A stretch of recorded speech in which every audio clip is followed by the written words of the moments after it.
Sumit, stock specific ideas कौन से होंगे जो कल कैरी फॉरवर्ड किए जा सके?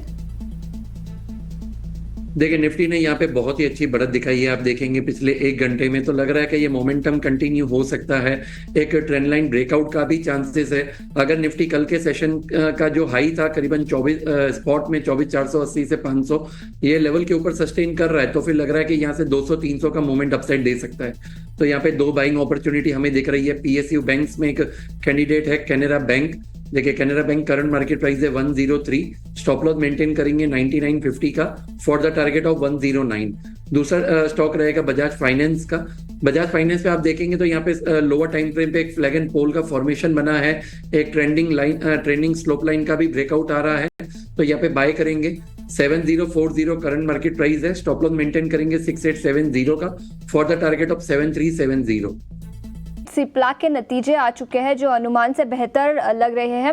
रेवेन्यूज़ की बात करें तो 7,050 करोड़ पे रेवेन्यूज़ आए हैं जो 6% का ग्रोथ है सालाना आधार पर। मार्जिन्स की बात करें तो वो भी अनुमान से बेहतर इस तिमाही में दिखे हैं।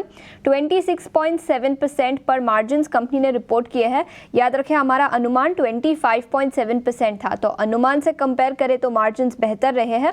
और सालाना आधार पर भी 26.7%, 70 बेसिस पॉइंट्स का uptick margins per year on year basis पर।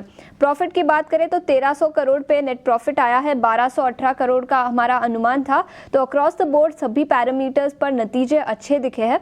और इंट्राडे चार्ट देखेंगे तो पिछले कुछ मिनटों में स्टॉक में तेजी भी दिखी है। याद रखें, मैनेजमेंट की कमेंट्री निकल कर आएगी 3 बजे प्रेस कॉन्फ्रेंस में, तो उस पर भी सबकी नजर रहेगी। यूएस बिजनेस एनवायरनमेंट को लेकर क्या कमेंट्री है, और नए प्रोडक्ट लॉन्चेस पर भी होगी, ड्रग लॉन्चेस पर। लेकिन अभी के लिए नतीजे अनुमान से बेहतर है, जिसके चलते स्टॉक में भी तेजी दिखी है। सुमित, सिप्ला के स्टॉक पर क्या राय रहेगी नतीजों के बाद? देखिए, आज का जो डे लो बना है वो काफी एक इम्पोर्टेंट लेवल है। 1460 से 1465 का जो जोन है, वहां से स्टॉक ने पिछले 3-4 बार यहीं से ही रिवर्सल दिखाया है। तो इंट्राडे में भी डाउनसाइड गया था, लेकिन क्लोजिंग नहीं मिल रही। तो यहाँ पे मैं फ्रेश बाइंग तो नहीं एक्सपेक्ट कर रहा, लेकिन अगर यहाँ पे मुझे डाउनसाइड में 1460 ब्रेक हो रहा है तो फिर यहाँ पे डाउनसाइड पॉसिबिलिटी है। आप देखेंगे तो पिछले 4 से 5 जो सेशंस हैं वो अपने 200 दिन मूविंग जो एवरेज है उसी के ही नियर बाय ट्रेड हो रहा है।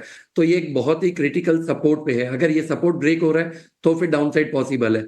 अपसाइड में अगर किसी को यहाँ पे बाइंग अपॉर्चुनिटी लेनी हो तो फिर मैं वेट करूंगा 1520 के लेवल्स का। अगर 1520 की लेवल सस्टेन हो रही है तो ही अपसाइड का मोमेंटम बनेगा। Till the time sell on rise का कैंडिडेट है। सेल ऑन राइज का कैंडिडेट, और अगर 1520 क्रॉस करता है तभी सिप्ला पर खरीदारी के मौके बन सकते हैं। नतीजों के बाद स्टॉक में थोड़ा सा अपटिक पिछले 10 मिनटों में दिखा है। नतीजे अनुमान